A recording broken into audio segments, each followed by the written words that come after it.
Mga kababayan, ma'am sir, this is Jam, the Filipino channel, ang inyong pong lingkod. So today is March 18, 2026 at tayo ngayon ay papunta diyan yan sa may area residences at the plaza sa may McKinley Parkway, Bonifacio, Global City, Taguig.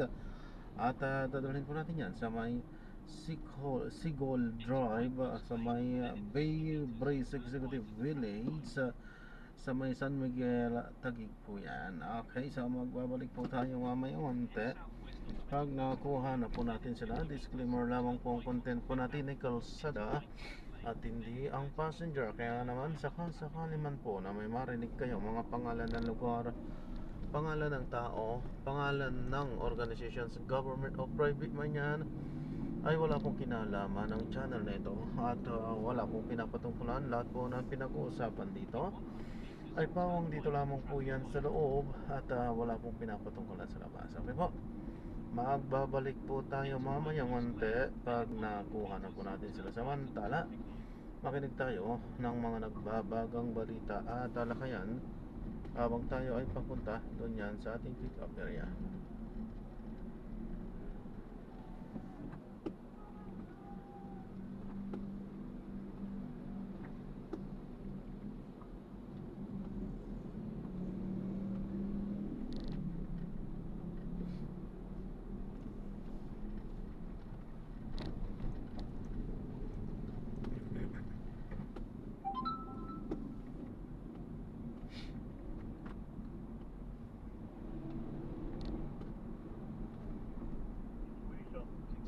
When the situation calls for it, then we will see like when to exercise the power and how much by. Samantala, sinabi ng DTI na pagmumuntahin ng mga magsasamantala sa krisis, lalo na kapag nagmalabis sa pagtaas ng presyo ng mga produkto. Papalawakin naman ng DA ang mga kadiwa stores para maraming mapagbebentahan ng benteng bigas at iba pang pagkain. Ako si Christian Mascones ng PRTV News, nagseserbisyo para sa Pilipino. Inirekomenda na ni Agriculture Secretary Francisco Chu Laurel Jr. ang paglalagay ng price cap sa presyo ng imported na bigas. Sinabi ni Chu Laurel na ito ay dahil sa hindi makatarungang pagtaas ng presyo ng bigas na ang idinadahilan ay ang gulo sa gitnang silangan. Base sa monitoring ng DA, ang mga imported na bigas ay binibenta sa 55 hanggang 58 pesos kada kilo. Mas mataas ito sa 50 pesos kada kilong suggested retail price.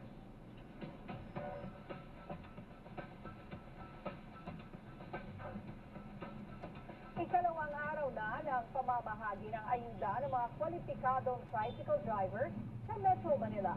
Kaugnay ng balita niyan, makakausap natin ang tagapagsalita ng DSWD, si Assistant Secretary Irene Tumlao. Magandang hapon, ASEC Irene. Magandang hapon, Ms. Nina. Magandang hapon din po sa lahat ng sumusubaybay ng inyong programa.